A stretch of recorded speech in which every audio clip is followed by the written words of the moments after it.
Assalamualaikum dan salam sejahtera.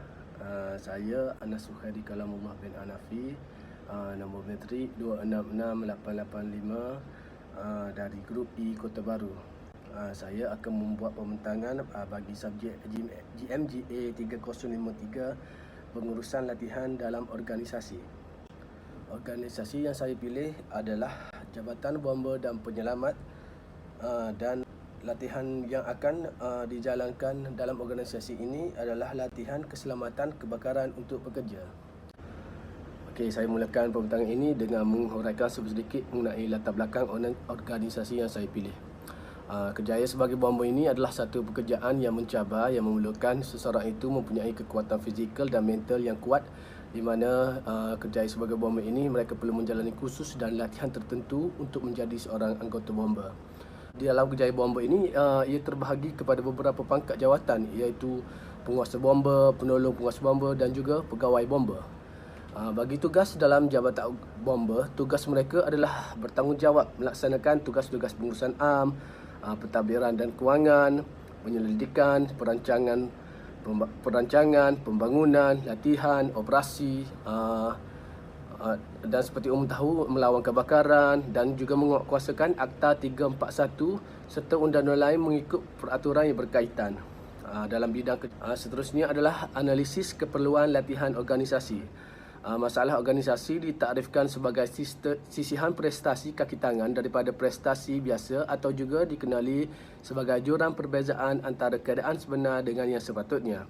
Sebelum sesuatu latihan atau kursus yang diadakan, pihak Akademi Bomba dan Penyelamat Malaysia telah menjalankan analisis trainability. Analisis trainability ini dibuat bagi memastikan latihan yang direka bentuk bertepatan dengan kehendak individu melalui program latihan dan tindakan bukan latihan. Kaedah temu bual dijalankan terhadap beberapa orang responden yang terdiri daripada anggota bomba itu sendiri.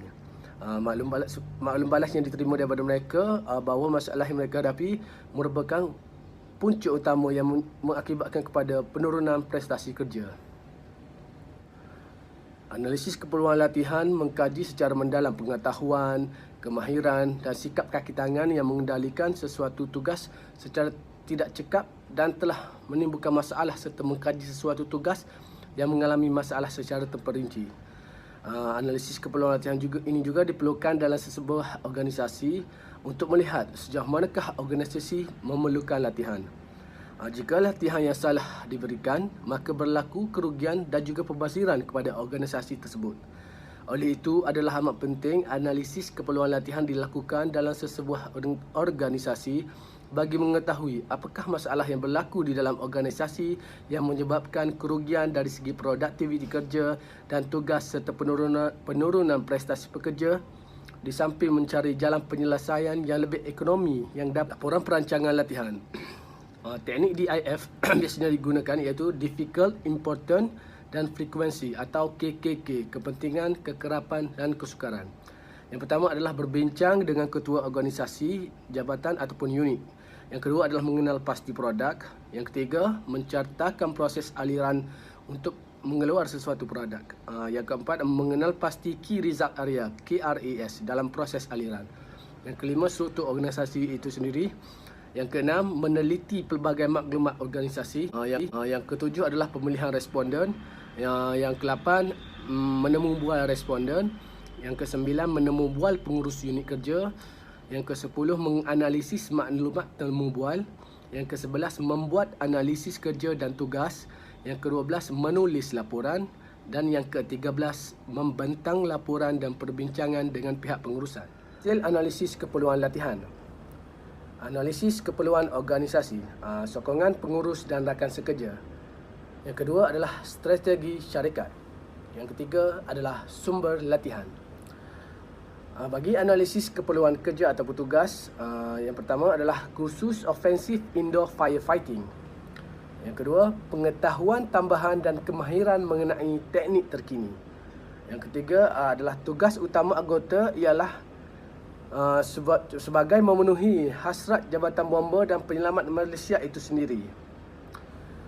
Manakala analisis yang ketiga adalah analisis keperluan individu, di mana analisis ini adalah analisis kaki tangan atau sumber manusia di mana hendaklah berdasarkan rekod prestasi atau rekod peribadi seseorang pekerja. Akhir sekali adalah kesimpulan.